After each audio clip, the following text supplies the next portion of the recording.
Immigration. Faut qu'on en parle. Dans les 2 dernières années, notre population a augmenté très vite. Chaque année, le gouvernement détermine le nombre de résidents permanents qu'il veut accepter. Je vais vous expliquer ce qui s'est passé, où on a commis des erreurs et pourquoi on change les choses maintenant. Le Premier ministre canadien, Justin Trudeau, a récemment pris la parole pour apporter des éclaircissements sur la nouvelle politique migratoire du Canada dans une vidéo qui est rapidement devenue virale sur les réseaux sociaux. Ce discours intervient dans un contexte où de nombreux Canadiens et aspirants migrants exprimaient des interrogations et parfois des inquiétudes sur les réformes en cours. Avant d'aller plus loin, nous vous invitons à mettre une pause à cette vidéo, à cliquer sur le pouce bleu, vous abonner et activer la cloche de notification pour ne rien rater de nos prochaines vidéos. Découvrez les services de Statistical Model for Social Sciences Consultants. Ils offrent des analyses statistiques et modélisation avec SPSS, Stata, R, Python et autres, ainsi que la conception d'enquêtes et la collecte de données. Leur équipe vous accompagne également dans la rédaction de documents scientifiques et propose des formations spécialisées. Vous pouvez vous inscrire à la prochaine session de leur formation en économétrie et techniques quantitatives. Contactez-les aux adresses affichées ou cliquez sur le lien en description. Ne manquez pas cette opportunité. Dans cette vidéo, Justin Trudeau a expliqué en détail les objectifs et les principes fondamentaux qui sous-tendent cette nouvelle politique migratoire. Il a souligné l'importance de répondre aux besoins du marché du travail canadien tout en maintenant les engagements du Canada envers l'accueil humanitaire et le regroupement familial.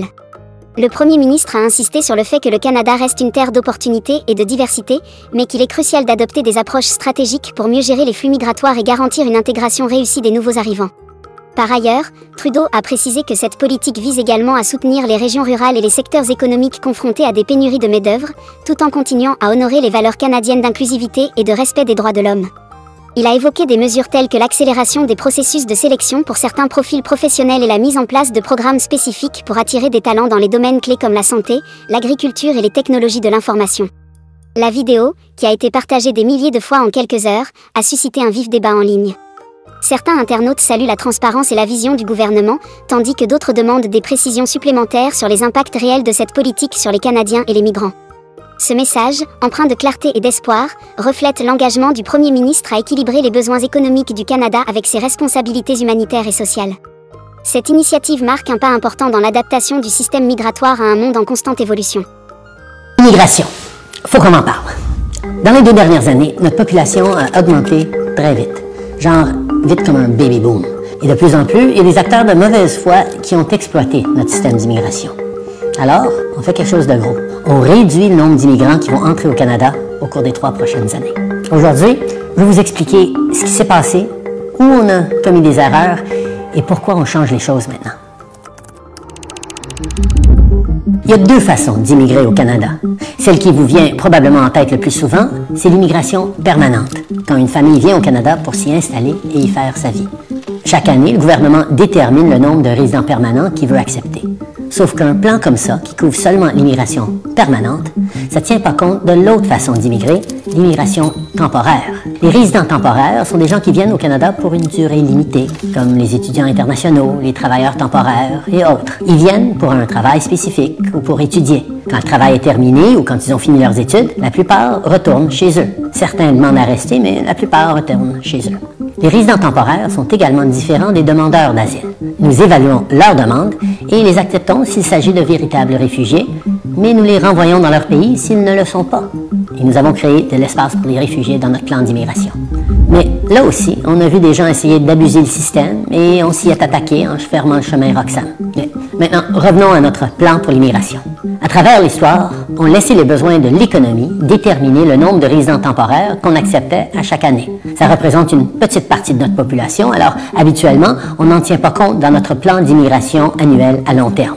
Mais après la pandémie, notre économie a rebondi très rapidement, alors on a eu besoin de beaucoup de travailleurs très vite. Consacré aux vraies raisons de la pénurie de main-d'œuvre. La proportion de travailleurs étrangers temporaires dans notre main-d'œuvre est devenue tellement importante que ce serait une erreur de ne pas en tenir compte dans notre planification. Alors, cette année, c'est ce que nous avons fait pour la première fois. On a un plan qui prévoit des cibles pour les résidents permanents et pour les résidents temporaires. Comme ça, on a le portrait complet des gens qui viennent au pays. Et on peut s'assurer d'avoir les logements et les infrastructures nécessaires pour les accueillir. Quand on fixe nos cibles, on regarde chaque province et territoire, on demande au premier ministre « C'est quoi vos besoins en matière de main-d'œuvre? Est-ce que votre population augmente ou vieillit? » On reçoit des appels d'entreprises, de PDG, d'experts de l'économie qui nous donnent leur point de vue sur où on devrait mettre nos cibles. We've had a chronic shortage of labor for the last decade. It is the #1 issue of all manufacturers across Canada. So we think there needs to be more, push the pedal to the floor to bring more people into Canada. On a fait une entente avec Ottawa sur le programme des travailleurs étrangers temporaires parce qu'on a facilité l'accès aux travailleurs étrangers temporaires dans le secteur manufacturier. Chaque secteur veut des choses différentes. Mais après la pandémie, ils avaient tous le même message. Après 2 ans avec les frontières fermées, il nous faut plus de travailleurs, vite. Alors, on a fait venir plus de travailleurs. Et ça a été le bon choix. Notre économie a connu une croissance. Les restaurants et les magasins ont rouvert leurs portes. Les entreprises ont passé au travers et surtout, malgré les prédictions de beaucoup d'économistes, on a évité le pire des scénarios, une récession. Mais il y en a qui ont vu ça comme une occasion de truquer le système. On a vu beaucoup de grandes entreprises le faire.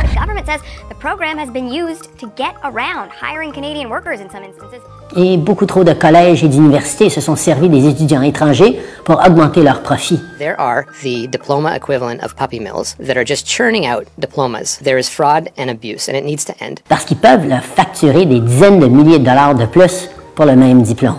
Mais on sait aussi, il y a de ceux qui exploitent carrément le monde. Ils recrutent des travailleurs ou des étudiants temporaires. Ils leur promettent des emplois, des diplômes et des voies faciles vers la citoyenneté, des promesses qui se réalisent jamais. Avec le recul, quand notre gros rebond économique d'après-pandémie s'est terminé et que les entreprises n'avaient plus besoin de la main-d'œuvre supplémentaire, comme équipe fédérale, on aurait pu agir plus vite. Mais c'est ce qu'on fait aujourd'hui. Now, it is time to make the adjustments to stabilize the immigration system that we need and get it working right for Canadians for right now. L'immigration relève surtout du fédéral. Bon, sauf au Québec, mais ça, je vais en parler plus tard. Ailleurs, on a tous les outils pour garder la situation sous contrôle. Et on le fait. This is a big change, a major cut to immigration. La cible originale pour 2025, c'était 500 000 nouveaux arrivants. On ramène ça à 395 000. C'est une grosse diminution. Voici le nouveau plan du Canada sur les seuils d'immigration. On va réduire le nombre de nouveaux immigrants qui entrent au Canada, les temporaires et les permanents. On veut des résidents permanents qui ont les compétences dont on a besoin. Des travailleurs de la santé pour nos hôpitaux et des travailleurs de la construction qui vont nous aider à bâtir plus de logements. Et les résidents temporaires qui habitent déjà au Canada, il y en a qui vont déposer leur candidature pour devenir résidents permanents, mais c'est planifié dans nos estimations. D'autres quitteront le Canada quand leur résidence temporaire sera finie et ça va réduire notre population. Certains pourraient faire une demande d'asile quand leur visa sera expiré, en essayant d'utiliser ce système comme un raccourci pour rester au Canada. Eh bien, ces demandes seront analysées et traitées, et si elles sont rejetées, ces gens-là seront renvoyés chez eux. Alors, si on calcule le nombre de personnes qui arrivent et qui partent, la croissance démographique sera en pause pendant les 2 prochaines années. Après ça, à partir de 2027, ça va s'équilibrer et recommencer à augmenter tranquillement à un rythme soutenable. En fait, ça nous ramène à la trajectoire qu'on suivait avant la pandémie. Cette pause va donner une chance à notre économie et nos communautés de rattraper la population, avec des choses comme notre plan pour construire des millions de logements de plus. On poursuit ces efforts, mais maintenant, on aura un peu plus de marge de manœuvre pendant qu'on construit. Plus de grandes entreprises vont investir dans nos travailleurs et nos jeunes au lieu de se tourner vers une main-d'œuvre étrangère qui leur coûte pas cher.